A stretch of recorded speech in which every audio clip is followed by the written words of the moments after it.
Hello everyone, welcome to only IAS.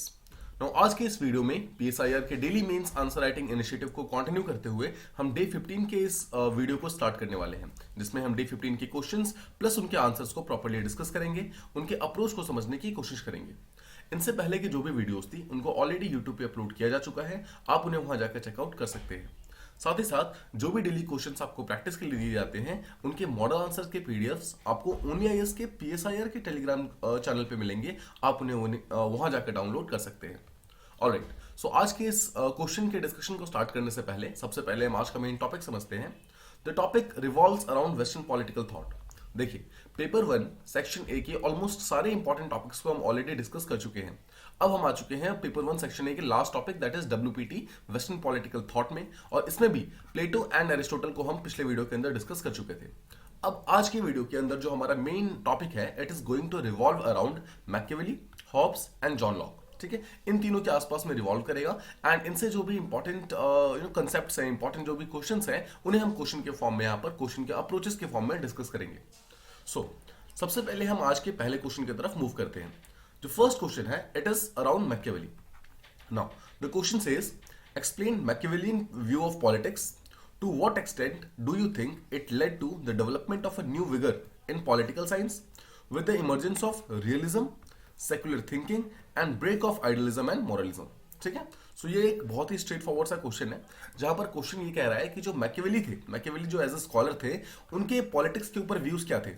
सबसे पहले तो हमें उन्हें एक्सप्लेन करना है कि आफ्टर ऑल मैकियावेली के क्या व्यूज रहे हैं पॉलिटिक्स के ऊपर, और सेकंड चीज बोल रहे हैं कि जो मैकियावेली थे, आफ्टर ऑल उनके व्यूज इतने ज्यादा इंपॉर्टेंट क्यों रहे हैं कि उन्होंने पॉलिटिकल साइंस के अंदर एक नया कंसेप्ट लेकर आया, मतलब एक नया विगर लेकर आया, मतलब एक न्यू जोश और एंथुसिज्म लेकर आया पॉलिटिकल साइंस के अंदर। और उन्होंने पॉलिटिकल साइंस जो अब तक आइडियलिज्म के कंसेप्ट पे काफी ज्यादा फोकस करता था, उस पर्टिकुलर चीज को हटा करके उन्होंने फोकस जो है इमर्ज कराया, मतलब स्टार्ट कराया रियलिज्म के ऊपर, सेकुलर थिंकिंग के ऊपर and breaking of idealism and moralism का कंसेप्ट। राइट, सो बेसिकली हमें यहां पर मैकियावेली को क्रेडिट देना है इन तीन चीजों के लिए। ब्रिंगिंग ऑफ रियलिटी, या फिर जो पॉलिटिकल रियलिज्म, इस चीज का जो इमर्जेंस है वो मैकियावेली के साथ कनेक्ट किया जाता है। सेकंड चीज, मैकियावेली के आने से पहले बहुत जो रिलीजन था, religion was predominant in society. Religion एक बहुत ही इंपॉर्टेंट रोल प्ले करता था।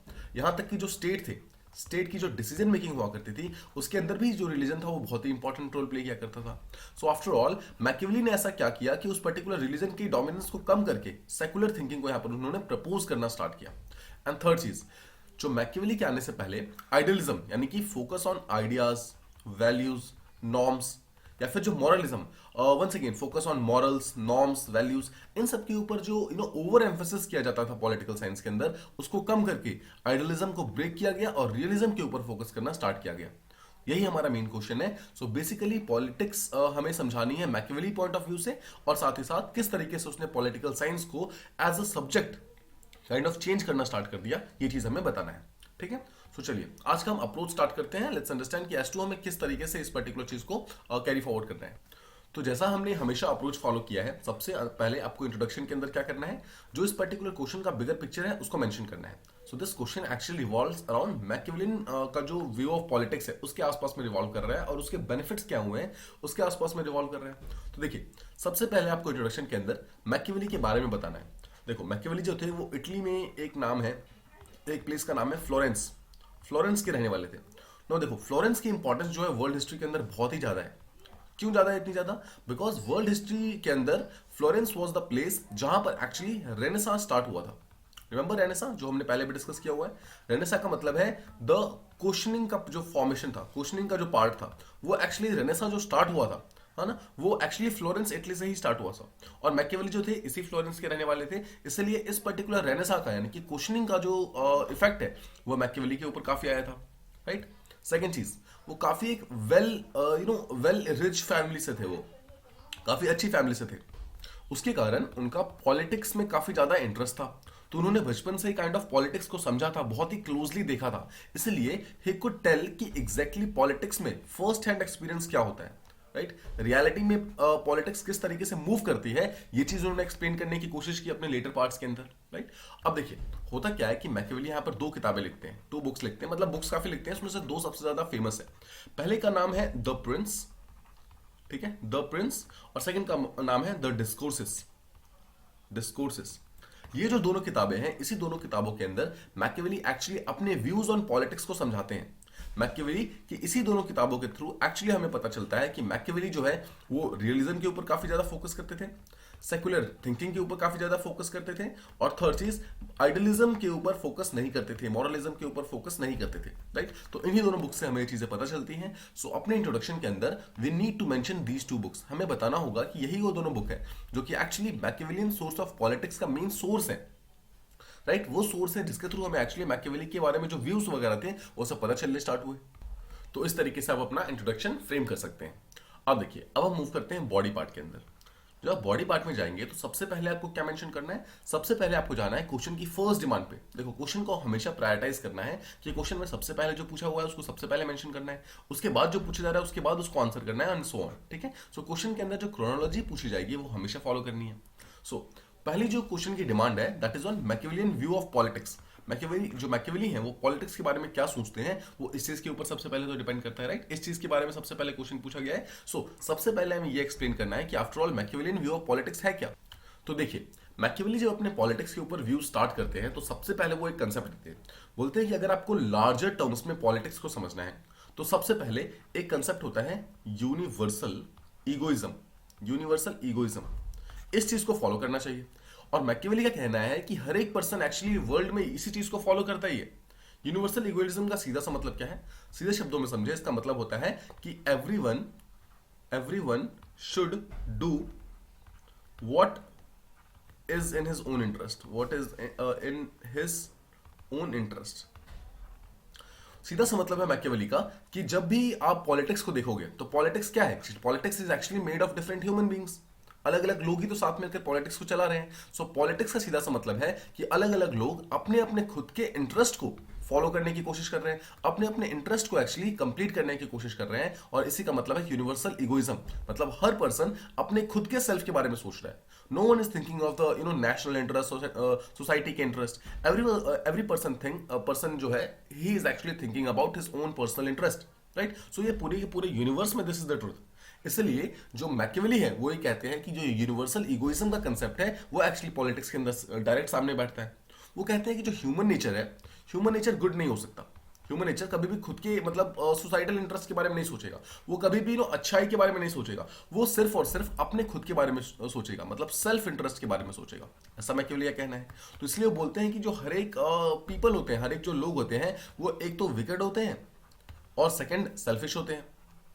विकेट का मतलब है कि बहुत ही ज्यादा चतुर होते हैं, मतलब अपने इंटरेस्ट को कंप्लीट करने के लिए कुछ भी करेंगे, और सेल्फिश का मतलब होता है और सिर्फ अपने बारे में ही सोचेंगे, राइट। तो इस तरीके से मैकियावेली का जो व्यू ऑन पॉलिटिक्स है वो स्टार्ट होता है। वो बोलते हैं कि यूनिवर्सल इगोइज्म का कंसेप्ट है जहां पर हर एक पर्सन सिर्फ और सिर्फ अपने बेनिफिट के बारे में सोचता है, वो सोसाइटी के इंटरेस्ट के बारे में, नेशनल इंटरेस्ट के बारे में बिल्कुल भी नहीं सोचता है, राइट। सो अगर वो किसी और के बारे में नहीं सोचता है तो क्या हम कह सकते हैं कि ओनली सेल्फ इंटरेस्ट के बारे में सोच रहा है। इसलिए वो पर्सन विकेड है, मतलब अपने इंटरेस्ट को कंप्लीट करने के लिए कुछ भी करेगा, एंड सेकंड चीज वो सेल्फिश है, मतलब सिर्फ और सिर्फ अपने ही इंटरेस्ट के बारे में सोचता है। तो अब अगर आप यहां पर ध्यान से समझो तो मैकियावेली ने यहां पर एग्जैक्टली क्या किया है, मैकियावेली ने एक्सप्लेन किया है पॉलिटिक्स को एज इट इज, मतलब पॉलिटिक्स जैसा रियलिटी में है उसको वैसा ही एक्सप्लेन कर दिया है। मैकियावेली ने प्लेटो की तरह या फिर एरिस्टोटल की तरह ऑट टू बी वाला कंसेप्ट लेकर नहीं आया। ऑट टू बी का मतलब होता है कि कैसा होना चाहिए। मैकियावेली ये नहीं बोल रहे हैं कि पॉलिटिक्स को ऐसा होना चाहिए, नो। मैकियावेली सिंपल बोल रहे हैं कि पॉलिटिक्स ऐसा है, मतलब रियलिटी में ऐसा है। रियलिटी में पॉलिटिक्स क्या है, रियलिटी में politics is nothing but power struggle. Politics is all about power struggle. अभी अगर आप प्रेजेंट डे में भी देखो तो पॉलिटिक्स क्या है, पॉलिटिक्स पावर स्ट्रगल ही तो है। एक political party second political party को डिथ्रोन करना चाहती है, सेकंड पॉलिटिकल पार्टी पहले पॉलिटिकल पार्टी को हराना चाहती है। First political party wants to remain in power and second जो political party it wants to come in power. So it's all about actually power struggle. तो इसलिए जो मैकियावेली हैं वो जो किंग होते हैं, मतलब मैकियावेली एक्चुअली क्या थे, मैकियावेली किंग के एडवाइजर थे, ठीक है। सो मैकियावेली जो है अपने रूलर को, किंग को या फिर प्रिंस को, सिंपल वर्ड में उसे प्रिंस बोलते हैं, प्रिंस को ये मतलब सलाह देते हैं, सजेशन देते हैं अपनी किताब में, द प्रिंस किताब में। वो बोलते हैं कि जब भी आप पॉलिटिक्स में जाते हैं, जब भी आप पॉलिटिकल कुछ काम करते हैं तो कभी भी लोगों के अंदर अच्छाई मत ढूंढो, अच्छाई मत ढूंढो, बिकॉज पॉलिटिक्स में लोगों के अंदर अच्छाई नहीं है, पॉलिटिकल स्फीयर में लोगों के अंदर अच्छाई नहीं है। लोग सिर्फ और सिर्फ अपने खुद के इंटरेस्ट के बारे में सोचेंगे, लोग सिर्फ और सिर्फ खुद के सेल्फ इंटरेस्ट के बारे में सोचेंगे। तो अगर आप किसी और के गुडनेस के बारे में सोचने जाओगे तो कहीं ना कहीं आपकी खुद की खुद के जो एम्बिशंस है, खुद के जो आपके इंटरेस्ट है, उसके अंदर प्रॉब्लम्स हो जाएगी। बिकॉज आपके इंटरेस्ट जरूरी नहीं है कि बाकियों के इंटरेस्ट के साथ सिमिलर हो सकता है कि जो भी बाकियों के इंटरेस्ट है उनसे आपके इंटरेस्ट टोटली ऑपोजिट हो, टोटली डिसिमिलर हो, और उसके कारण कोई और पर्सन अपने इंटरेस्ट को फुलफिल करने के लिए आपके इंटरेस्ट को यहां पर दबा देगा, राइट। तो इसीलिए जो प्रिंस है, जो किंग है, उनको ये एडवाइस दिया जाता है मैकियावेली के द्वारा कि आप कभी भी पॉलिटिक्स के अंदर गुडनेस को मत ढूंढो, अच्छाई को मत ढूंढो, रादर ऑलवेज एक्सपेक्ट कि आपके साथ कुछ ना कुछ बुरा ही हो सकता है,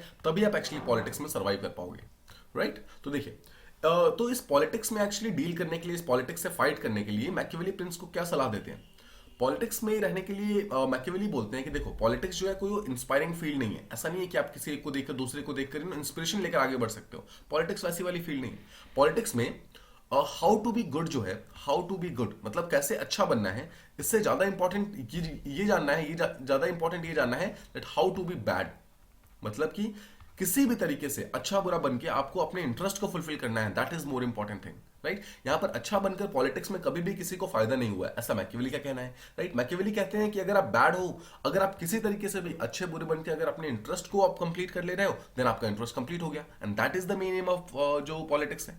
सो अगर आप ध्यान से सोचिए, ये सब जो हमने डिस्कस किया, ये क्या बोलता है? क्या ये पॉलिटिक्स की रियलिटी बता रहा है? क्या ये पॉलिटिक्स की रियलिटी, क्या सच में पॉलिटिक्स इसी तरीके से काम करती है? यस, बिल्कुल, पॉलिटिक्स काइंड ऑफ रियलिटी में इसी तरीके से काम करती है। तो क्या हम ये कह सकते हैं कि मैकियावेली का ये एक रियलिस्ट व्यू ऑफ पॉलिटिक्स है? रियलिस्ट व्यू ऑफ पॉलिटिक्स है, राइट। तो देखो, अगर हम पॉलिटिक्स को रियलिस्ट व्यू कर रहे हैं मैकियावेली का, तो हम क्या कह सकते हैं कि this is a field of political realism. Political realism, right. Political realism क्या है? This is the field of political science. और इस फील्ड के अंदर क्या होता है कि पॉलिटिक्स के रियलिस्ट व्यू को देखे जाते हैं, जिसके अंदर पॉलिटिक्स की रियलिटी को देखा जाता है कि एग्जैक्टली क्या हो रहा है, राइट। इसको अगर आप ध्यान से देखो तो एज इट इज को ज्यादा इंपॉर्टेंस दिया जाता है एज कंपेयर टू मतलब ऑट टू बी, क्या होना चाहिए वो ज्यादा इंपॉर्टेंस नहीं दिया जाता है रियलिज्म में, रादर क्या हो रहा है और क्या कर सकते हैं, that is actually more important. तो मैकियावेली के हिसाब से जो पॉलिटिकल रियलिज्म है, actually that is more important as compare to political idealism. मतलब कि बैठ के सिर्फ आइडियाज बनाते रहो, वो इंपॉर्टेंट नहीं है, रादर किस तरीके से आप उन आइडियाज को रियलिटी में परिवर्तित कर रहे हैं, किस तरीके से कन्वर्ट कर रहे हैं, किस तरीके से आफ्टर ऑल उस पर्टिकुलर रियलिटी को आप समझने की कोशिश कर रहे हैं, that particular thing is actually political realism. तो देखो, पॉलिटिकल रियलिज्म को ध्यान में रखकर मैकियावेली और क्या क्या सलाह देंगे, जो उनका प्रिंस है, जो भी उनका राजा है, रूलर है, किंग है, उनको और क्या क्या सलाह देंगे।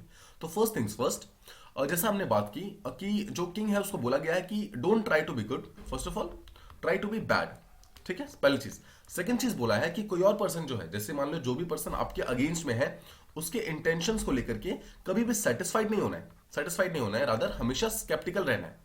स्केप्टिकल मतलब कि मतलब ये सोचते रहो कि हो सकता है कि जो सामने वाला पर्सन है वो कुछ आपके साथ बुरा करने की कोशिश करे, राइट। हमेशा स्केप्टिकल रखना है। अगर आप स्केप्टिकल रहोगे तो क्या होगा, इंपॉर्टेंट चीज ये होगी कि अगर सामने वाला आपकी बुराई करने की कोशिश करेगा भी, कुछ बुरा करने की कोशिश करेगा भी, तो भी आप काइंड ऑफ आप रेडी रहोगे, राइट। और अगर आप रेडी रहोगे तो आपके लॉसेस जो है वो मिनिमाइज हो सकते हैं, राइट। मतलब आपका लॉसेस जो है कम से कम होगा, मतलब लॉसेस तो हो सकते हैं, होंगे, बट लॉसेस एटलीस्ट कम होंगे, हम लॉसेस को मिनिमाइज कर सकते हैं।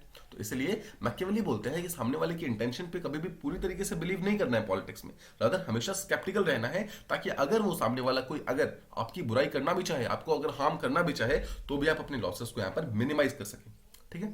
थर्ड चीज बोलते हैं कि देखो, ये जो लोग होते हैं ना, जो डिफरेंट टाइप ऑफ पीपल होते हैं, तो मैकियावेली बोलते हैं जो अलग अलग लोग हैं, वो लोग आपके साथ इसलिए खड़े हैं बिकॉज उनका काइंड ऑफ सेल्फ इंटरेस्ट जो है वो आप फुलफिल कर रहे हो, राइट। देखो, जैसे मान लो एक किंग है और नीचे बहुत सारे नोबल्स हैं, तो नोबल्स जो है वो किंग के साथ क्यों खड़े हैं? तो मैकियावेली का बोलना है नोबल्स इसलिए खड़े हैं बिकॉज किंग इनको प्रोटेक्शन प्रोवाइड करता है, राइट। काइंड ऑफ उनको मनी मतलब मनी प्रोवाइड करता है, उनको सपोर्ट प्रोवाइड करता है, राइट, उनको लग्जरी प्रोवाइड करता है, इसीलिए नोबल्स खड़े हैं। जिस दिन किंग ने ये सारी की सारी सुविधाएं देनी बंद कर दी, तो शायद ये नोबल्स किंग के साथ ना मतलब ना रहे। तो मैकियावेली का बोलना यही है कि पीपल जो हैं, जो लोग हैं, कोई भी पर्सन हो, वो आपके साथ सिर्फ तब तक रहेंगे जब तक उनका खुद का सेल्फ इंटरेस्ट कंप्लीट नहीं हो रहा है, या फिर जब तक आप उनके सेल्फ इंटरेस्ट को कंप्लीट नहीं कर रहे हो। द मोमेंट आप उनके सेल्फ इंटरेस्ट को कंप्लीट नहीं करोगे, देयर आर गुड चांसेस कि वो आपके साथ नहीं रहेंगे, राइट। यानी कि सिंपल शब्दों में समझे तो मैकियावेली बोलते हैं कि हर एक पर्सन यहाँ तक कि जो स्टेट के पर्सन होते हैं, स्टेट के जो इंपॉर्टेंट ऑफिशियल भी होते हैं, वो सब भी कहीं ना कहीं अपने खुद के सेल्फ इंटरेस्ट के लिए ही काम करते हैं। वो कोई नेशनल इंटरेस्ट के लिए काम नहीं कर रहा होता, कोई सोसाइटी के इंटरेस्ट के लिए काम नहीं कर रहा होता, रादर सबके सब सिर्फ और सिर्फ अपने लिए काम कर रहे होते हैं। तो इसलिए यहाँ पर मैकियावेली एक और एडवाइस देते हैं उसको, प्रिंस को। प्रिंस को मैकियावेली बोलते हैं कि जो प्रिंस है, यानी कि जो राजा है, जो रूलर है, उसको हमेशा एक फॉक्स प्लस एक लॉयन की तरह होना चाहिए। एक फॉक्स यानी कि एक लोमड़ी, लॉयन मतलब एक शेर, इनकी तरह होना चाहिए। क्यों? देखो, फॉक्स जब जानते हो, फॉक्स को एक बहुत ही कनिंग या फिर बहुत ही स्मार्ट एनिमल माना जाता है, बहुत ही स्मार्ट एनिमल। और लॉयन को बहुत ही ब्रेव एनिमल माना जाता है, राइट, बहुत ही स्ट्रॉन्ग एनिमल माना जाता है। तो कनिंग या स्मार्ट क्यों बनना है? कनिंग या स्मार्ट इसलिए बनना है ताकि कोई और पर्सन, अगर कोई आपका एनिमी है, राइट, कोई आपका फ्रेंड है जो कि एक्चुअली आपका एनिमी है, मतलब फ्रेंड है जो फ्रेंड बन के रह रहा है बट जो आपका एनिमी है, अगर ये लोग आपके अगेंस्ट कोई भी ट्रैप बिछाने की कोशिश कर रहे हैं या फिर किसी भी तरीके के आपको फंसाने की कोशिश कर रहे हैं, तो आप इतने कनिंग होने चाहिए, आप इतने स्मार्ट होने चाहिए, जस्ट लाइक अ फॉक्स, कि आप उस ट्रैप को समझ जाओ, राइट। अब देखो, जब आप उस ट्रैप को समझ गए हो तो उस ट्रैप से बाहर निकलने के लिए आपको स्ट्रेंथ चाहिए, तो उस टाइम में आपको एक लॉयन की तरह बिहेव करना है, जहां पर आपको अपने ब्रेवनेस से, अपने स्ट्रेंथ से उस पर्टिकुलर ट्रैप से बाहर निकलना है, राइट। सो आई होप आप समझ पा रहे हैं। सो मैकियावेली यहां पर एक कंसेप्ट देते हैं फॉक्स एंड अ लॉयन का, जहां पर प्रिंस को बोलते हैं कि आपको फॉक्स और एक लॉयन की तरह साथ में बने रहना है। फॉक्स बिकॉज वो कनिंग होता है और लॉयन बिकॉज वो स्ट्रांग होता है। फॉक्स ताकि आप किसी के ट्रैप समझो, और लॉयन ताकि आप उस पर्टिकुलर ट्रैप से बाहर निकल सको, राइट। सो आई होप आप इस पर्टिकुलर चीज को समझ गए कि आफ्टर ऑल किस तरीके से मैकियावेली जो है अलग अलग तरीके से पॉलिटिक्स को समझाने की कोशिश कर रहे हैं। और हर चीज में जो एक चीज आप देखोगे कांस्टेंट है, वो ये है कि पॉलिटिक्स में वो रियलिटी का जो कंसेप्ट है उसको ब्रिंग इन करने की कोशिश कर रहे हैं। जो पॉलिटिकल रियलिज्म है उसको ब्रिंग इन करने की कोशिश कर रहे हैं। जो भी रियलिज्म के फैक्टर्स हैं, जैसा वो बता रहे हैं कि politics is as it is not as it ought to be. कैसा होना चाहिए that is not important, other कैसा है that is more important. And उसी चीज के ऊपर मैकियावेली यहां पर टाइम एंड अगेन फोकस कर रहे हैं। तो देखिए, इतनी सारी चीजें समझने के बाद क्या हम ये कह सकते हैं कि मैकियावेली जो है वो एक्चुअली पॉलिटिकल रियलिज्म को स्टार्ट कर रहे हैं? पॉलिटिकल रियलिज्म को इमर्ज कराने वाले, स्टार्ट कराने वाले it was actually Machiavelli, because Machiavelli से पहले ऐसे प्रैक्टिकल थॉट्स, ऐसे रियल थॉट्स कभी भी किसी और स्कॉलर ने पॉलिटिक्स के बारे में नहीं दिए थे। So it was actually the first person, he was the first scholar जिन्होंने पॉलिटिकल रियलिज्म को लेकर के ऐसे थॉट्स दिए जो कि सच में रियलिज्म, सच में जो पॉलिटिक्स की रियलिटी जो है उसको शो करता है, राइट। तो क्या हम ये कह सकते हैं कि जो मैकियावेली है he actually started the political realism का कंसेप्ट, राइट? बिल्कुल कह सकते हैं। हम ये कह सकते हैं कि मैकियावेली ने ये आइडेंटिफाई किया कि पॉलिटिक्स जो है it is all about acquisition of power, it is all about maintenance of power and it is all about consolidation of power. मतलब कि पॉलिटिक्स जो है क्या है? पॉलिटिक्स सिंपल वर्ड में एक पूरी तरीके से पावर स्ट्रगल है। मतलब पॉलिटिक्स जो है वो पावर को मेंटेन करने में, पहले तो पावर को एक्वायर करने में, देन पावर को मेंटेन करने में, एंड फाइनली पावर को कंसोलिडेट करने में ही निकल जाती है। मतलब any person who wants to get into politics is actually running behind power, right? ये मैकियावेली का एक्चुअल कंसेप्ट है, जहां पर वो पॉलिटिकल रियलिज्म को, यानी कि पॉलिटिक्स को पहले चीज तो रियलिटी के साथ कंसेप्ट करके उसका पावर के साथ एक लिंकेज क्रिएट करते हैं, और पावर के साथ उसका रियलिटी, मतलब जो उसका लिंकेज है वो शो करते हैं। आई होप आप जो मैकियावेली के व्यूज ऑन पॉलिटिक्स है वो पूरी तरीके से समझ गए, राइट? अब हम बात करते हैं सेकंड स्फीयर के बारे में कि मैकियावेली के क्या व्यूज थे रिलीजन के ऊपर। रिलीजन मतलब धर्म। तो देखो, मैकियावेली का जैसा हमने बात की, वो ऐसे टाइम में थे, अराउंड 15th सेंचुरी के आसपास में उनका बर्थ हुआ था, राइट? 15th सेंचुरी में। सो ये एक ऐसा टाइम था जिस टाइम सोसाइटी जो थी वहां पर रिलीजन जो था वो काफी प्रीडोमिनेंट था। रिलीजन को अगर आप सिंपल शब्दों में समझो तो चर्च जो था वो सोसाइटी के सारे इंपॉर्टेंट डिसीजंस लेता था। यहां तक कि जो रूलर्स की जो भी कोई इंपॉर्टेंट डिसीजंस लेने होते थे वो लोग भी डायरेक्टली चर्च के पास जाते थे, राइट? किसी भी तरीके का वेलफेयरिज्म का अगर कंसेप्ट लाना होता था तो भी चर्च अगर डिसाइड करेगा तो ही वो चीज आ पाएगा। अगर स्टेट को अपलिफ्ट करना है, स्टेट को आगे बढ़ना है, तो भी चर्च काइंड ऑफ डिसाइड करेगा। So almost in every single field, B it social, political, economic, social, right, किसी भी पर्टिकुलर फील्ड में चर्च यहाँ पर एक बहुत ही इंपॉर्टेंट रोल प्ले करता था। चर्च जो था वो एक प्रीडोमिनेंट रोल प्ले करता था, राइट? अब आते हैं यहां पर मैकियावेली जो आते हैं, तो पहली चीज तो हमने देख ली कि मैकियावेली का पॉलिटिक्स पे क्या व्यूज था। वो बहुत ही क्रिटिकल है इस चीज के कि पॉलिटिक्स जो है वो पावर स्ट्रगल है, राइट? पावर स्ट्रगल है। वो बोलते हैं कि पॉलिटिक्स में क्या हो रहा है वो चीज समझना यहां पर बहुत ज्यादा इंपॉर्टेंट है। सो यहां पर एक चीज जो समझ आती है मैकियावेली को कि जो रिलीजन है वो कहीं ना कहीं जो पॉलिटिक्स में जो नेशनल इंटरेस्ट होता है उसको अंडरमाइन करता है, उसकी वैल्यू को डिक्लाइन कर देता है। इसलिए मैकियावेली ने यहां पर क्या बोला? मैकियावेली बोलते हैं कि देखो, बाकी सब चीजें ठीक है बट रिलीजन को आप पॉलिटिक्स से बिल्कुल डिफरेंट रखो। रिलीजन को पॉलिटिक्स के साथ मत रखो। अगर रिलीजन पॉलिटिक्स के साथ रहेगा तो पॉलिटिक्स कभी भी बहुत ज्यादा आगे नहीं मतलब इंक्रीज नहीं हो पाएगा। पॉलिटिक्स जो नेशनल इंटरेस्ट के लिए काम करना चाहता है वो आगे नहीं बढ़ पाएगा, बिकॉज रिलीजन हमेशा उसके बीच में आ जाएगा, हमेशा उसके कामों के बीच में आ जाएगा। तो अगर हम सीधे शब्दों में समझे, जब यहाँ पर मैकियावेली ने पॉलिटिक्स से रिलीजन को बाहर निकालने को बोला, तो क्या हम ये कह सकते हैं कि पॉलिटिक्स के अंदर एक सेक्युलर फील्ड बनाने की कोशिश की। सेक्युलर फील्ड का मतलब क्या है? सेक्युलर फील्ड का मतलब है या तो सारे के सारे धर्मों को बराबर आप हक दो, या फिर किसी धर्म को कोई हक ना दो।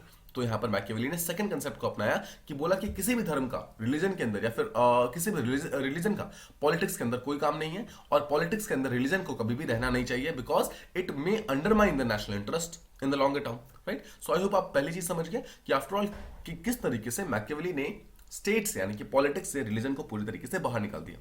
नाउ इस चीज को प्रूव करने के लिए मैकियावेली यहां पर स्टेट वर्सेस रिलीजन का एक काइंड ऑफ रिलेशन क्रिएट करते हैं। देखो, वो ये बोलते हैं कि जो रिलीजन है वो मिडिवल टाइम्स में, या फिर जो अर्लियर टाइम्स था, जो यानी कि उनसे पहले वाला जो टाइम्स था, उस पर्टिकुलर टाइम में उसने सोसाइटी को काफी ज्यादा बॉन्डेड रखा था, मतलब या फिर बॉन्डेज में बांध के रखा था।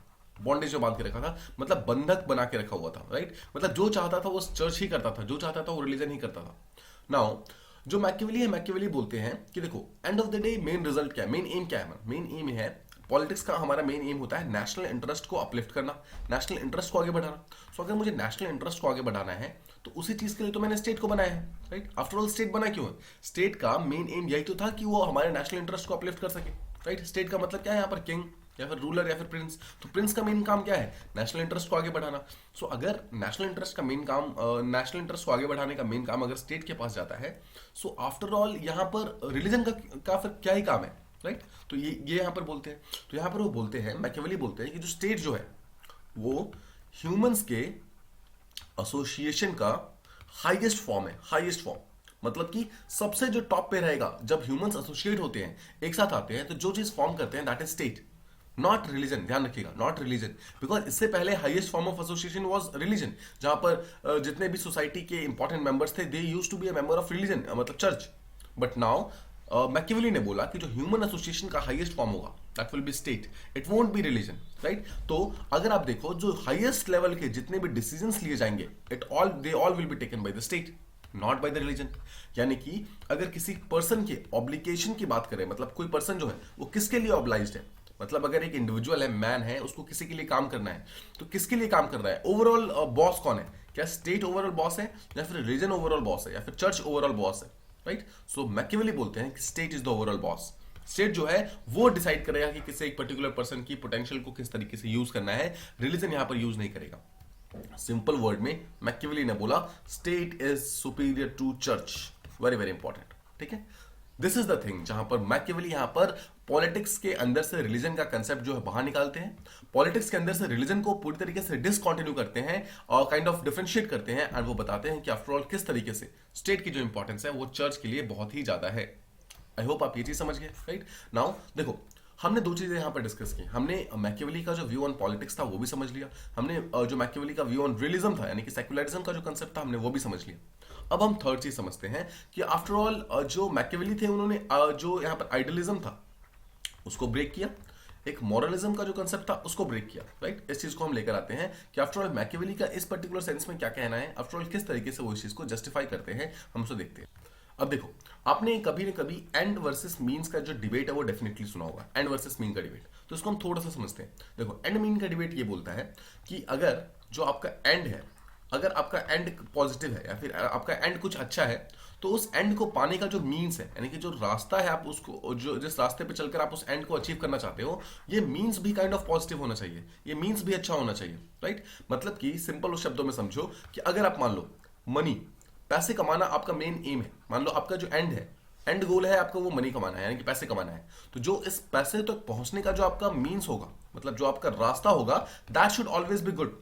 मतलब यहां पर करप्शन करके, किसी भी पर्सन को लूट करके, राइट, किसी भी पर्सन से चोरी करके, इन सब तरीकों से अगर आप मतलब पैसे कमा रहे हो, तो जो आपका मीन्स है वो गलत है, मतलब जो आपका रास्ता है आपके एंड तक पहुंचने का वो गलत है।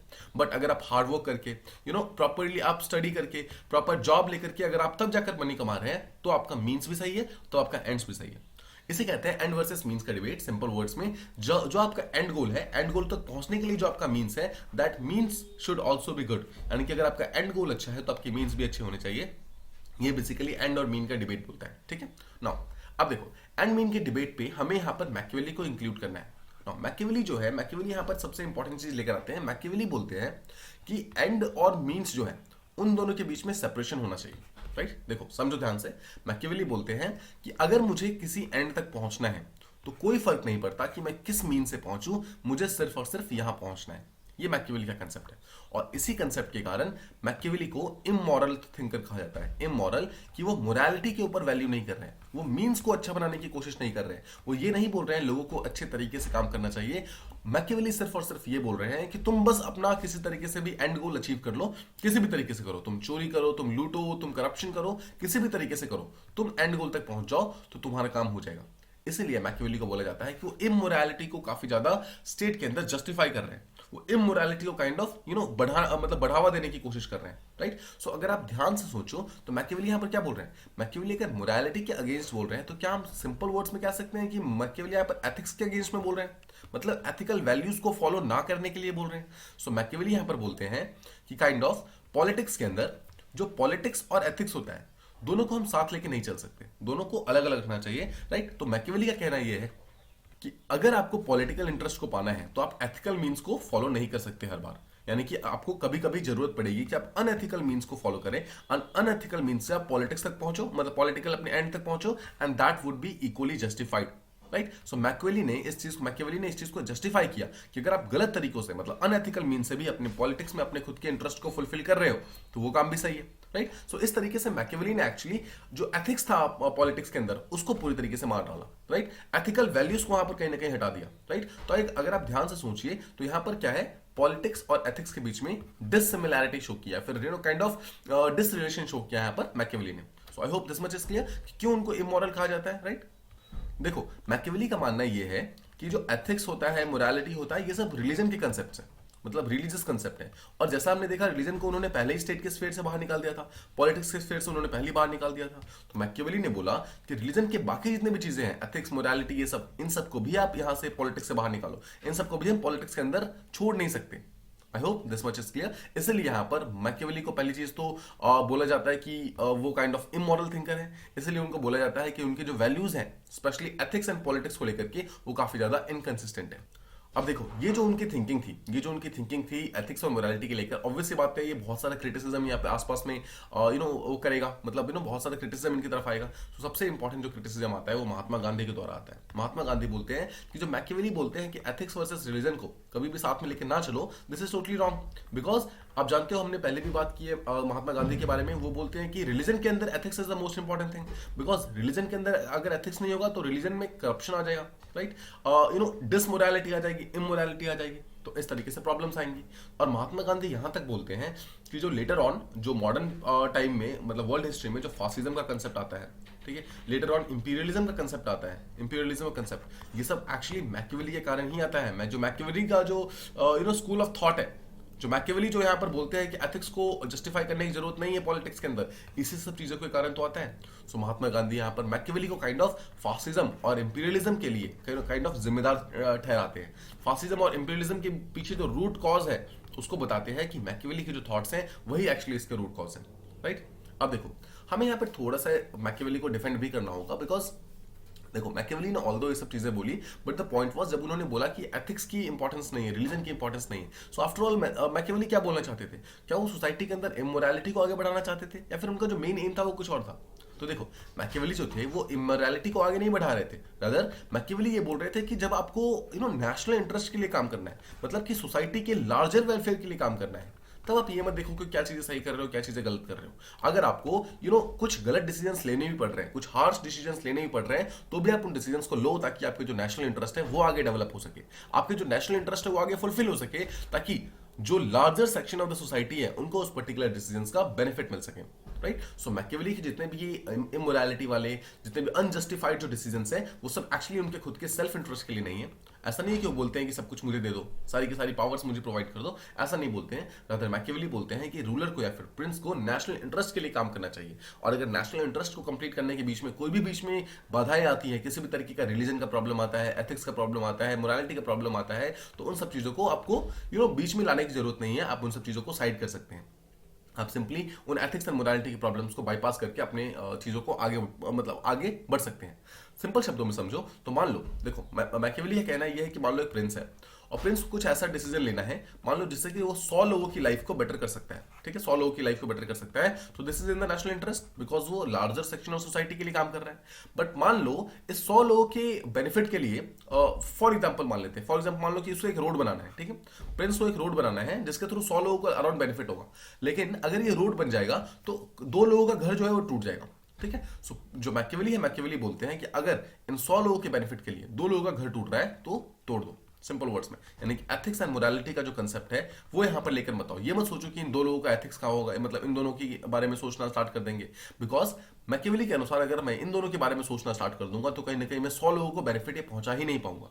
Right, so this is the main M, this is the main thing कि मैकियावेली एक्चुअली अपने सेल्फ इंटरेस्ट के बारे में कुछ भी नहीं बोल रहे हैं, he is only talking about the national interest.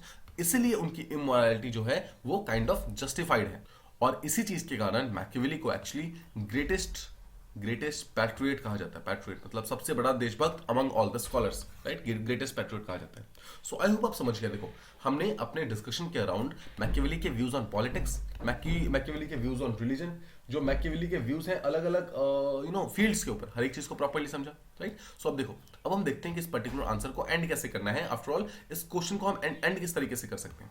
तो देखो, इस पर्टिकुलर क्वेश्चन को एंड करते टाइम आप एक बार फिर से बताओगे कि मैकियावेली के जो व्यूज हैं वो आफ्टर ऑल आज के प्रेजेंट टाइम्स में किस तरीके से बहुत ज्यादा इंपॉर्टेंट है। तो मैकियावेली का आप बता सकते हो, मैकियावेली का जो व्यू ऑन पॉलिटिक्स है वो एक रियलिस्ट स्कूल ऑफ थॉट को है, हम फिर से इसको रीइटरेट कर सकते हैं। फिर आप लॉर्ड पाल्मर के बारे में बता सकते हैं। लॉर्ड पाल्मर एक स्कॉलर थे जो बोलते हैं कि पॉलिटिकल साइंस में या फिर जो जो इंटरनेशनल रिलेशन होता है उसमें कोई भी परमानेंट फ्रेंड नहीं होता, कोई परमानेंट एनिमी नहीं होता, रादर सिर्फ और सिर्फ परमानेंट नेशनल इंटरेस्ट होता है। और यही चीज तो काइंड ऑफ मैकियावेली बताने की कोशिश कर रहे थे पहले, राइट। सो अगर मैकियावेली यही चीज बता रहे थे, लेटर ऑन स्कॉलर्स भी यही चीज बोल रहे हैं, तो आफ्टर ऑल किस तरीके से हम मैकियावेली को गलत बोल दे और बाकी सबको सही बोलना स्टार्ट कर दे, राइट। सिमिलरली रिलीजन के ऊपर उनके थॉट्स के लिए आप एक लाइन समराइज कर सकते हैं कि मैकियावेली को फादर ऑफ यूरोपियन सेक्युलरिज्म कहा जाता है, राइट। तो यहाँ स्पेशली जो फ्रांस एक कंट्री है, फ्रांस के अंदर आप अगर जानोगे तो रिलीजन वर्सेस स्टेट के अंदर एक स्ट्रिक्ट सेपरेशन है, स्ट्रिक्टली सेपरेटेड है। उसका जो मेन श्रेय है वो काइंड ऑफ मैकियावेली को जाता है। मैकियावेली का ही काइंड ऑफ कंट्रीब्यूशन है कि उन्होंने फ्रांस ने ऐसा डिसीजन लिया था, राइट। तो टेक्निकली आप अपने आंसर को एंड करते समय ये कह सकते हैं कि देखो मैकियावेली एक ऐसे स्कॉलर हैं जिनके व्यूज को सबसे ज्यादा फॉलो किया जाता है, सबसे ज्यादा फॉलो किया जाता है, बट साथ ही साथ उनको सबसे ज्यादा क्रिटिसाइज भी किया जाता है, राइट। देखो सबसे ज्यादा क्रिटिसाइज करते हैं लेकिन फॉलो भी उन्हीं को करते हैं, राइट। तो इस तरीके से आप अपने आंसर को एंड कर सकते हैं। इस तरीके से आपका आंसर जो है एक बेहतरीन आंसर की तरह डेवलप हो सकता है। आई होप आपको ये पर्टिकुलर क्वेश्चन समझ आ गया, इसमें जो अलग अलग कंपोनेंट्स हमने डिस्कस किए वो सारी चीजें समझ आ गई। Now let's move on to the next question. तो देखिए, सबसे पहले हम यहाँ का क्वेश्चन नंबर 2 जो है उसको समझने की कोशिश करते हैं। ये क्वेश्चन जो है वो हॉब्स के आसपास में रिवॉल्व कर रहा है। Now, the question says कि जो हॉब्स की पॉलिटिकल थ्योरी है, Hobbes political theory is in his own perception derived from his psychology which in turn is based on his mechanistic concept of nature. Examine. तो हमें बात करना है कि जो हॉब्स की पॉलिटिकल थ्योरी है उसको हमें हॉब्स के मैकेनिस्टिक कंसेप्शन ऑफ नेचर के साथ काइंड ऑफ कनेक्ट करना है कि किस तरीके से हॉब्स की जो पॉलिटिकल थ्योरी है वो काइंड ऑफ मैकेनिस्टिक है, किस तरीके से मशीन से मिलती जुलती है, राइट। इस चीज के साथ हमें कनेक्ट करना है, राइट। सो इस सिंपल सा क्वेश्चन है। आई होप आप इस क्वेश्चन को समझ गए। Now let's move on to the main part of the question, right. जो हमारा क्वेश्चन किस तरीके से अप्रोच करना है उसको समझते हैं। तो देखो, सबसे पहले आपको इंट्रोडक्शन के अंदर क्या करना है, वंस अगेन जैसा हमने हमेशा डिस्कस किया है, जो बिगर पिक्चर है उसको यहाँ पर इंट्रोड्यूस करना है। तो बिगर पिक्चर यहाँ पर क्या है, हॉब्स, बिकॉज ये क्वेश्चन हॉब्स के आसपास में रिवॉल्व कर रहा है। सो आपको बताना है कि हॉब्स को फर्स्ट मॉडर्न थिंकर बोला जाता है, फर्स्ट मॉडर्न थिंकर बोला जाता है। साथ ही साथ हॉब्स को ग्रेटेस्ट इंडिविजुअलिस्ट बोला जाता है, ग्रेटेस्ट इंडिविजुअलिस्ट बोला जाता है बिकॉज उन्होंने इंडिविजुअलिज्म के ऊपर काफी ज्यादा फोकस किया था, राइट। और थर्ड चीज, इन्होंने एब्सोल्यूट अथॉरिटी दी थी स्टेट को, एब्सोल्यूट अथॉरिटी दी थी स्टेट को, तो उनको इस चीज के लिए भी जाना जाता है। तो ये तीनों ही चीजें जो है काइंड ऑफ हॉब्स के साथ डायरेक्टली कनेक्ट होती है, राइट। अब देखिए, इसके अलावा आप ये बता सकते हैं इंट्रोडक्शन के अंदर कि हॉब्स की एक किताब है लेवियाथन, लेवियाथन, जिसमें वो स्टेट को ऑल पावरफुल बताते हैं, बोलते हैं कि स्टेट जो है वो दैट इज ऑल पावरफुल। जो लेवियाथन होता है इसका बेसिक मीनिंग होता है मॉन्स्टर, मॉन्स्टर। तो बोलते हैं स्टेट जो है वो इतना पावरफुल है कि it is just like a monster, कि वो किसी भी पर्टिकुलर चीज में सबसे पावरफुल एंटिटी है, राइट। तो इस तरीके से आप अपने आंसर को स्टार्ट कर सकते हो और इस तरीके से बता सकते हैं कि जो हॉब्स की जो थ्योरी है, जो ये देखो ये वाला जो स्टेट का जो ऑल पावरफुल जो कंसेप्ट है, उसी में वो एक्चुअली बताते हैं कि आफ्टर ऑल किस तरीके से स्टेट जो है एक सोशल कॉन्ट्रैक्ट थ्योरी के थ्रू बनाया गया है, राइट। सोशल कॉन्ट्रैक्ट थ्योरी का बनाया गया है, बस स्टेट ऑल पावरफुल है। इसी चीज को वो एक मैकेनिस्टिक कंसेप्ट का नाम देते हैं, मैकेनिस्टिक कंसेप्ट, जो कि क्वेश्चन के अंदर पूछा गया है, ठीक है। तो चलिए अब हम क्वेश्चन को समझने की कोशिश करते हैं कि आफ्टर ऑल किस तरीके से आप अपने इस पर्टिकुलर क्वेश्चन को अप्रोच कर सकते हैं, इसका बॉडी पार्ट किस तरीके से फॉर्म करना है उसे समझते हैं। अब देखो इस पर्टिकुलर आंसर को स्टार्ट करते टाइम सबसे पहले आप ये बताओगे कि आफ्टर ऑल जो हॉब्स हैं वो किस स्कूल ऑफ थॉट से रिलेट करते हैं। तो वो जो है वो सोशल कॉन्ट्रैक्ट जो स्कूल ऑफ थॉट है उसके साथ रिलेट करते हैं। अगर आप social contract school of thought से बात करोगे तो उसके लिए सबसे इंपॉर्टेंट चीज ये हो जाती है हॉब्स के लिए इस पर्टिकुलर अपने थ्योरी के अंदर, कि वो बोलते हैं कि जो स्टेट है that is more important than individual. या फिर सिंपल वर्ड्स में समझे तो हॉब्स बोलते हैं कि स्टेट जो है it is prior to individual, मतलब कि इंडिविजुअल के बेनिफिट से पहले यहां पर स्टेट की बेनिफिट्स आएंगे। सिंपल वर्ड्स में कि जो स्टेट है वो किससे मिलकर बना हुआ है, individual plus individual, right. So all the individual actually live in the state itself. तो अगर सबके सब स्टेट में रहते हैं तो पहले हमें लार्जर स्टेट का बेनिफिट देखना चाहिए, उसके बाद हमें किसी इंडिविजुअल का बेनिफिट देखना चाहिए, राइट। तो इस तरीके से हॉब्स जो है वो स्टेट को ज्यादा इंपॉर्टेंस देते हैं as compare to individuals, right. तो देखो यहां पर एक छोटा सा कंसेप्ट हम समझते हैं। मान लेते हैं कि एक मशीन है, ठीक है, कोई भी आर्टिफिशियल मशीन है जो हमने बनाई है। तो इस मशीन को किस तरीके से बनाया जाता है, देखो मशीन के अलग अलग पार्ट्स होते हैं। मान लेते हैं ये 4-5 पार्ट्स है, इन चारों पार्ट्स को आप कंबाइन करते हो अलग अलग स्ट्रक्चरिंग में, राइट। मान लेते हैं ये स्ट्रक्चरिंग कंप्लीट हुई और ये एक मशीन बन गया, राइट। तो इस पर्टिकुलर मशीन को बनाने के लिए आपने क्या किया, आपने अलग अलग इंडिविजुअल पार्ट्स को लिया, एक साथ कंबाइन किया, उनको किसी एक पर्टिकुलर चीज से यानी कि नट्स एंड बोल्ट से आपने उसको एक साथ लेकर आए और तब आपने उस पर्टिकुलर मशीन को यूज किया, राइट। तो ये क्या हुआ, आपका जो मशीन है वो पूरी तरीके से फंक्शनिंग हो गया। लेकिन अगर मान लो कि इस मशीन की जो अलग अलग पार्ट्स थे, ये सब जो है, अगर मैं इनको अलग अलग यूज करना चाहूं तो क्या ये अपने आप में एक मशीन का काम कर सकता है, नहीं कर सकता। क्या ये कर सकता है, नहीं कर सकता। क्या ये अपना इंडिविजुअली मशीन का काम कर सकता है, बिल्कुल भी नहीं कर सकता, राइट। सिंपल शब्दों में कहे कि जो एक पर्टिकुलर आर्टिफिशियल मशीन है उसको बनाने के लिए अलग अलग इंडिविजुअल कंपोनेंट्स लगते हैं। सिमिलरली स्टेट जो है वो एक मशीन है और स्टेट को बनाने के लिए अलग अलग कंपोनेंट्स लगते हैं and those components are individuals, अलग अलग individuals, they combine to form a state. यानी कि अगर स्टेट की वैल्यू मुझे निकालनी है, so whatever the state can do, एक इंडिविजुअल वो नहीं कर सकता, दूसरा इंडिविजुअल, तीसरा इंडिविजुअल, चौथा individual, no one can do what a state can do, simple शब्दों में, ठीक है। सो आई होप आप यहां पर समझ गए। देखो यहां पर हॉब्स का मेन मीनिंग जो है वो लाइफ प्रिजर्वेशन से रिलेटेड है। अभी हम थोड़ी देर में इसके बारे में डिस्कस करने वाले हैं, बट आई होप आप समझ गए कि एग्जैक्टली हॉब्स का जो मैकेनिस्टिक कंसेप्ट है वो क्या है, मतलब किस तरीके से हॉब्स ने स्टेट को मशीन्स के साथ लिंक किया है। क्या आप इस चीज को समझ पाए। फिर देखो एक मशीन को बनाने के लिए आपको अलग अलग कंपोनेंट्स को एक साथ कंबाइन करना पड़ता है और तब जाकर आपको मान लो कि ऐसा कुछ मशीन रेडी हो रहा है, right. And this particular machine को आप यूज करके अलग अलग जो प्रोडक्ट्स है वो बना सकते हो, बट आप इन इंडिविजुअल कंपोनेंट से ये सेम प्रोडक्ट्स नहीं बना सकते हैं। सेम चीज जो है वो स्टेट का है। स्टेट में बोला जाता है कि अलग अलग इंडिविजुअल्स है, they all individuals combine and form a single state. यानी कि स्टेट के पास जो पावर्स है वो हर एक इंडिविजुअल के पास इंडिविजुअली नहीं हो सकती है। आई hope this much is clear. इसी चीज को कहते हैं स्टेट का मतलब हॉब्स का mechanistic theory of state. I hope आपको मैकेनिस्टिक थ्योरी जो है वो प्रॉपर्ली समझ आ गई। अब चलिए अब हम हॉब्स का जो मेन पॉलिटिक्स है, पॉलिटिकल स्टेट है, वो किस तरीके से काम करता है उसको हम समझने की कोशिश करते हैं। तो देखो भले ही वो स्टेट को ऑल पावरफुल बता रहे हैं, बट स्टेट को चलाने के लिए who is eight the centre, मतलब कि एक मशीन, भले ही वो एक मशीन ऑल पावरफुल है, बट उस मशीन को चलाने के लिए सबसे इंपॉर्टेंट चीजें क्या है, उसके कंपोनेंट्स, इंडिविजुअल कंपोनेंट्स, राइट। मतलब अगर इनमें से मैं एक भी कंपोनेंट हटा दूं तो कहीं ना कहीं इस मशीन की वैल्यू खत्म हो जाएगी, राइट। सेम चीज यहां पर स्टेट के बारे में बोलते हैं, जो हॉब्स है वो बोलते हैं कि भले ही इंडिविजुअल्स से मिलकर के स्टेट बना हुआ है, बट इंडिविजुअल्स जो है वो बहुत ही इंपॉर्टेंट कंपोनेंट है इस पर्टिकुलर स्टेट का। यानी कि हॉब्स बोलते हैं कि इंडिविजुअल जो है वो एट द सेंटर है ऑफ द स्टेट, मतलब they are at the center of the state, ठीक है। अब देखो इस चीज को प्रूव करने के लिए, इस चीज को शो करने के लिए वो एक नया सिस्टम लेकर आते हैं, एक नया मेथड लेकर आते हैं जिसे बोलते हैं रेजोल्यूटिव कंपोजिट मेथड, ठीक है। अब देखिए यहां पर इस पर्टिकुलर मेथड के थ्रू एक्चुअली जो हॉब्स है वो ये शो करना चाहते हैं कि जो हर एक इंडिविजुअल होता है, मतलब हर एक पर्सन जो होता है वो इंडिविजुअलिस्टिक होता है नेचर में। इंडिविजुअलिस्ट मतलब हर एक जो इंडिविजुअल है, हर एक पर्सन जो है, मतलब अकेला पर्सन जो है वो kind of individualistic in nature है। मतलब वो सिर्फ और सिर्फ अपने बारे में सोचेगा, मतलब वो सिर्फ और सिर्फ सेल्फ इंटरेस्ट के बारे में सोचेगा। सिंपल शब्दों में समझे तो मैन जो है वो एक यूटिलिटेरियन प्राणी है, यूटिलिटेरियन है, मतलब वो सिर्फ और सिर्फ अपनी यूटिलिटी के बारे में सोचता है, अपने बेनिफिट्स के बारे में सोचता है, अपने फायदे के बारे में सोचता है। तो हॉब्स कहते हैं कि मैन वन जो है, मतलब पहला पर्सन जो है वो इनकेपेबल है, मतलब इस चीज के लिए कैपेसिटी ही नहीं है, उसके पास कैपेबिलिटी ही नहीं है कि वो किसी दूसरे पर्सन का प्लेजर या फिर पेन को समझ सके। मतलब ना ही वो किसी और की खुशियां समझ सकता है, ना ही वो किसी और का दर्द समझ सकता है, राइट। तो अब देखो ध्यान से समझो, हॉब्स का एक्चुअल कहना यह है कि एक पर्सन दूसरे की खुशियां नहीं समझ सकता। हर एक पर्सन जो है वो सिर्फ अपने खुद के सिर्फ सेल्फ इंटरेस्ट के बारे में सोचेगा, सेल्फ हैप्पीनेस के बारे में सोचेगा, सेल्फ नो किस तरीके से आगे बढ़ सकता हो उसके बारे में सोचेगा, किसी और के बेनिफिट के बारे में, किसी और के राइज के बारे में बिल्कुल भी नहीं सोचेगा, राइट। तो यहां पर अगर हम देखो तो बहुत सारे अलग अलग पर्सन, मतलब देखो हर एक पर्सन का अपने अपने अनलिमिटेड डिजायर्स हो जाएंगे, यानी कि डिजायर्स कितने होंगे, अनलिमिटेड डिजायर्स, बट रिसोर्सेज कितने हैं, रिसोर्सेज तो लिमिटेड ही है, रिसोर्सेज तो लिमिटेड है, राइट। मतलब रिसोर्सेज लिमिटेड है बट उसको काइंड ऑफ यूज करने के लिए जो डिजायर्स हैं लोगों के, वो डिजायर्स अनलिमिटेड हो गए, राइट। तो इसी सिचुएशन में हॉब्स कहते हैं कि एक पर्टिकुलर पर्सन यानी कि मैन वन जो है वो एक थ्रेट क्रिएट कर सकता है मैन टू के लाइफ के लिए भी, राइट। और यहां पर जो मैन टू का लाइफ है वो कभी भी खुश नहीं हो सकता, बिकॉज उसको कांस्टेंट फियर रहेगा कि हो सकता है कि कोई आके मेरे से कोई चीज छीन ले।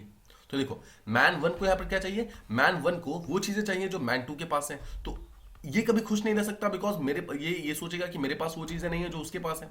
और मैन टू कभी खुश नहीं रह सकता बिकॉज हमेशा इसे एक फियर बना रहेगा कि क्या पता कब मेरे से ये चीज छीन ली जाए। तो ना ही मैन वन खुश है जिसके पास वो सामान है, सॉरी जिसके पास सामान नहीं है, और ना ही मैन टू खुश है जिसके पास वो सामान है।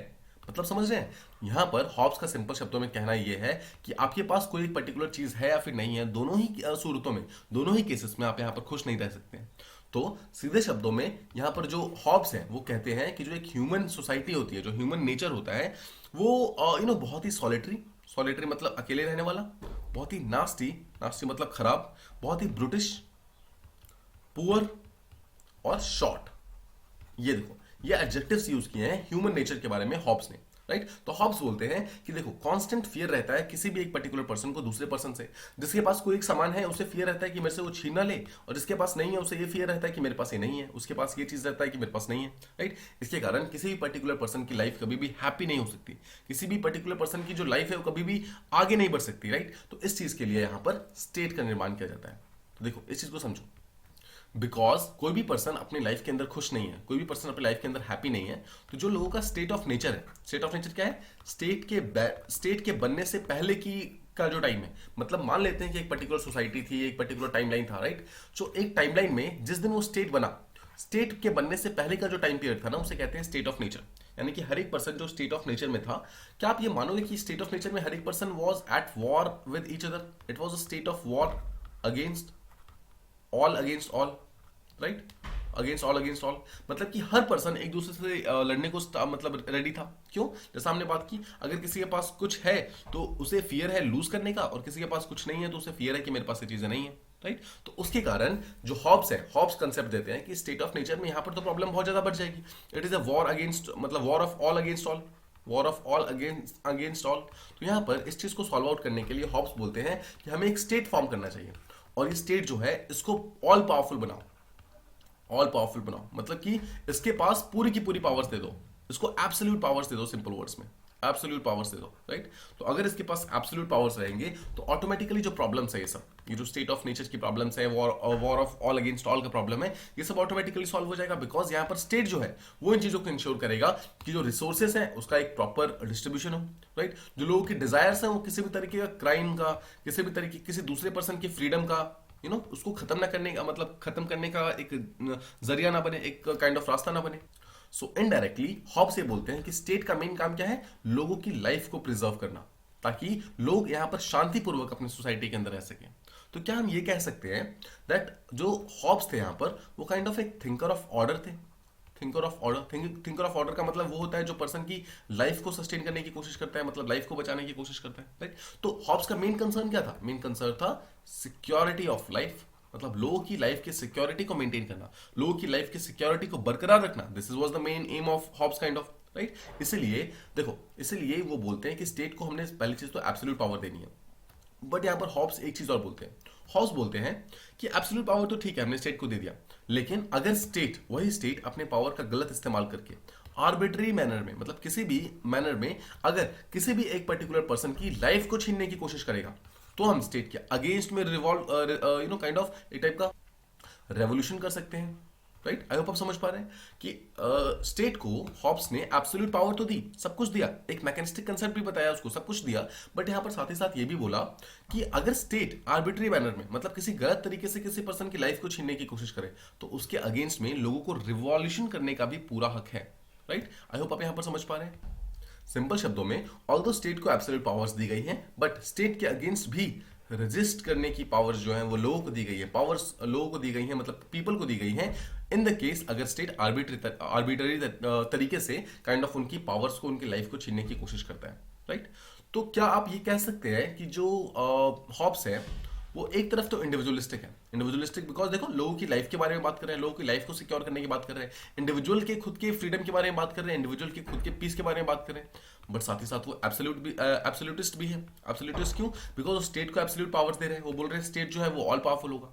सो क्या हम ये कह सकते हैं कि जो हॉब्स हैं वो जितने इंडिविजुअलिस्टिक हैं उतने ही एब्सोल्यूटिस्ट भी हैं? तो देखो, इसके लिए यहाँ पर कुछ इंपॉर्टेंट स्कॉलर्स यहाँ पर आए हुए हैं, उन स्कॉलर्स के बारे में हम देखते हैं। You will get to know different ideas यहाँ पर कि आफ्टर ऑल कौन सा स्कॉलर इनके बारे में क्या सोचता था। तो देखिए, हॉब्स के बारे में सोचने वाले दो मेन स्कॉलर्स हैं। पहले का नाम है मैकफर्सन।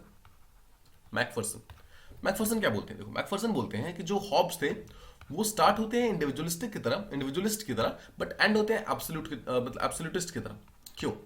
मैकफर्सन बोलते हैं कि जब हॉब स्टार्ट हुए थे तो सबसे पहले उनका जो मेन कंसर्न था दैट वाज रिगार्डिंग इंडिविजुअल्स। वो इंडिविजुअल्स के बेनिफिट के लिए काम कर रहे थे, इंडिविजुअल्स को अपलिफ्ट करने के लिए काम कर रहे थे, war of all against all को खत्म करने के लिए बात कर रहे थे, सोसाइटी के अंदर पीस बनाने की बात कर रहे थे, राइट। लेकिन जब वो एंड होते हैं तो एंड में वो एब्सोल्यूटिस्ट बन जाते हैं, बिकॉज वो सारी की सारी पावर स्टेट को दे देते हैं, वो सारे के सारे कंट्रोल स्टेट को दे देते हैं, सारे के सारे काइंड ऑफ जितने भी इंपॉर्टेंट डिसीजंस लेने का पावर है वो सबका सब स्टेट को दे देते हैं, राइट। सो मैकफर्सन बोलते हैं कि एक जो हॉब्स हैं वो स्टार्ट भी हुए एक टाइप का इंडिविजुअलिस्ट, लेकिन एंड होते हैं एब्सोल्यूटिस्ट, राइट। तो इस तरीके से अब आते हैं एक दूसरे यहाँ पर एक इंपॉर्टेंट स्कॉलर जिसका नाम है सबाइन। सबाइन के बारे में आपने सुना होगा। देखो, सबाइन बोलते हैं कि जो हॉब्स थे वो स्टार्ट होते हैं इंडिविजुअलिस्ट, मतलब एक इंडिविजुअलिस्ट की तरह, और एंड भी होते हैं एक इंडिविजुअलिस्ट की तरह। क्यों? बिकॉज देखो, ऑल्दो उन्होंने स्टेट को एब्सोल्यूट पावर्स तो दिए, तो फिर सबाइन ने उनका एब्सोल्यूटिस्ट क्यों नहीं बोला? सबाइन ने बोला कि देखो, इतनी सारी पावर्स तो दिए उन्होंने स्टेट को, लेकिन अगर स्टेट गलत तरीके से किसी की लाइफ को छीनने की कोशिश करे तो उसके रोकने का पावर भी इंडिविजुअल को ही दिया गया है। मतलब कि उस पर्टिकुलर स्टेट को बनाया भी इंडिविजुअल के द्वारा गया है, लेकिन उस स्टेट को रोका भी जा सकता है किसके द्वारा? इंडिविजुअल के द्वारा ही। सो सबाइन बोलते हैं कि जो हॉब्स है वो स्टार्ट भी होते हैं इंडिविजुअलिस्ट की तरह और एंड भी करते हैं वो अपने इंडिविजुअलिस्ट की तरह ही, राइट। सो आई होप आप समझ पा रहे हैं। तो इस तरीके से अलग अलग स्कॉलर के हमने व्यूज भी देख लिए, और इस तरीके से एक्चुअली आपको अपने आंसर को फ्रेम करना था। आपको अपने आंसर में अलग अलग जो भी कंटेंट क्रिएट करना था, जो प्रेजेंटेशन हमने डिस्कस किया, इस तरीके से आप अपने आंसर को फ्रेम कर सकते थे। आई होप आप ये चीजें समझ गए। अब देखो, अपने आंसर को एंड कैसे करना है। देखो, कोशिश करना है कि जब भी आपको कोई भी स्टैटिक क्वेश्चन मिल रहा है, स्पेशली रिलेटेड टू कोई पॉलिटिकल थिंकर, किसी पॉलिटिकल थॉट, किसी पॉलिटिकल आइडियोलॉजी, इन सब से जब भी आपको क्वेश्चंस मिलते हैं तो always try to at least and, जब आप अपने एंड को लिखते हैं आंसर को, तो एटलीस्ट उस टाइम में थोड़ी सी स्टैटिक चीजें मतलब हटा करके कुछ डायनामिक चीजें डालिए, कुछ कंटेम्प्रेरी चीजें डालिए, ताकि आपका आंसर जो है थोड़ा सा टू फेस बन सके। मतलब सिर्फ और सिर्फ सिंगल फेस ना रहे कि आपने सिर्फ और सिर्फ स्टैटिक आंसर लिखा है, अगर उसमें थोड़ा सा डायनेमिज्म होना चाहिए। तो यहाँ पर आप बता सकते हैं कि जो प्रेजेंट टाइम है, जो कंटेम्प्रेरी टाइम्स है, उसमें जो थर्ड वर्ल्ड कंट्रीज है, क्या थर्ड वर्ल्ड कंट्रीज अभी war of all against all face कर रही हैं? अफ्रीकन कंट्रीज को मान लो, अफ्रीकन कंट्रीज में बहुत सारे डिफरेंट ट्राइब्स रहते हैं, हर एक ट्राइब जो है kind of same he resources के पीछे भाग रहे हैं, तो आप देखते हो वहां पे लगातार ये ट्राइबल वॉर्स चलते रहते हैं, उनके आपस में वो लोग फाइट करते रहते हैं। सो इन सबको रोकने के लिए काइंड ऑफ स्टेट के पास एब्सोल्यूट पावर्स दी गई हैं। आप देखते हो कि अफ्रीकन नेशंस ऐसे नेशंस है जहां पर बहुत ही आसानी से एक डिक्टेटर जो है वो राइज हो जाता था, राइट। आप देखोगे कुछ ऐसे कंट्रीज से एग्जांपल रहे हैं जहां पर बहुत ही आसानी से पावर जो है एक सिंगल पर्सन जो है अपने हाथों में कंसंट्रेट कर लेता है। वन सेकेंड क्या है? Absolute state, right. सो आप देखिए ऐसे जगह पर जहां पर स्टेट जो है वो फाइट कर रहा है कॉमन रिसोर्सेज के लिए, एंड वहां पर लोग अपने कॉमन रिसोर्सेज के लिए एक लॉ नहीं क्रिएट कर पा रहे हैं, एक प्रॉपर फ्रेमवर्क क्रिएट नहीं कर पा रहे हैं, तो वहां पर बहुत अच्छे चांसेस होते हैं कि स्टेट का जो पावर होता है वो कंसंट्रेट हो जाता है, सिंपल फॉर्म में absolutist state kind of create हो जाता है। सो क्या हम ये कह सकते हैं कि जो हॉब्स का जो आर्गुमेंट्स है वो काइंड ऑफ प्रेजेंट डे जो सिचुएशन है उसके अंदर भी काफी ज्यादा लागू होता है, जो प्रेजेंट डे का जो वर्ल्ड है हमारा यहाँ पर भी काइंड ऑफ लागू होता है, राइट? तो यहाँ पर भी अगर ये लागू हो रहा है इसका मतलब है कि हॉब्स ने जो उस पर्टिकुलर टाइम में बताया था, जो भी चीजें दी थी, वो आज तक काइंड ऑफ बहुत ज्यादा रेलिवेंट है, राइट? तो इस तरीके से आप बता सकते हैं और इस तरीके से आप अपने आंसर पॉइंट कर सकते हैं, जहां पर हमने बताया कि हॉब्स की वैल्यू जो है वो किस तरीके से प्रेजेंट डे में भी काफी ज्यादा रेलिवेंट है, काफी ज्यादा इंपॉर्टेंट है, राइट? सो ये थी हमारे आज के दोनों क्वेश्चन की जो डिस्कशन थी। आई होप आपको दोनों क्वेश्चंस प्रॉपर्ली समझ आ गए। जहां पर पहला क्वेश्चन हमने मैकियावेली के views on politics, views on religion, right, और फिर व्यूज ऑन आइडियलिज्म, मॉरलिज्म, इसके बारे में डिस्कस किया। फिर सेकंड में हमने हॉब्स के पहले तो मैकेनिस्टिक कंसेप्ट को समझा, और मैकेनिस्टिक कंसेप्ट को फिर हमने एब्सोल्यूटिस्ट स्टेट के साथ कनेक्ट किया कि जो मशीन के थ्रू जो स्टेट बनता है वो काइंड ऑफ एब्सोल्यूटिस्ट स्टेट होता है। फिर हमने देखा कि किस तरीके से पावर्स इंडिविजुअल्स को दी गई हैं, स्टेट को रोकने की पावर्स भी इंडिविजुअल को दी गई हैं। तो इस तरीके से हमने हॉब्स के कंसेप्ट को भी समझने की कोशिश की। तो आई होप आपको ये दोनों ही क्वेश्चंस प्रॉपर्ली समझ आ गए। इसके अराउंड में जितने भी पेरिफेरीज में जितने भी टॉपिक्स थे हमने उनको भी डिस्कस किया। आई होप आपको वो चीजें भी समझ आ गई। That's all from this particular video. See you in the next one.